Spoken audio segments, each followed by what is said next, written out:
abikiriza bakiri umwanya ubwo bashabirwe okwerinda emiryane yo mu maka kandi bongere kumanya ubujinanzo bwabo kabanyina maka.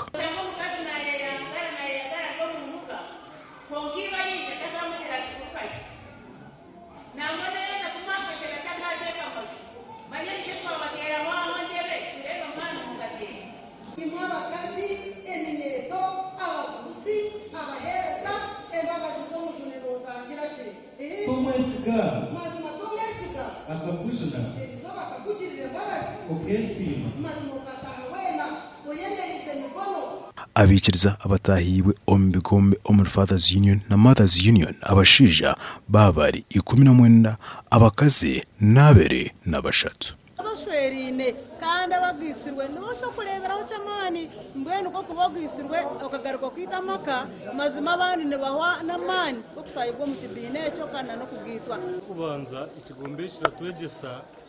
gukunda abakazi bito kandi tukareka kutwagwa kuza heru kandi tukareka kumantura umururu w'ubwinzi mu bandi abantu bembe umucyaro mufumbo ndetse baramushije wanje kandi yo muhereza konkata katayiro mu kibineki mwana nzima hanga no jango ryo mufumbo konke abafumbo yine bako ari bakusingaho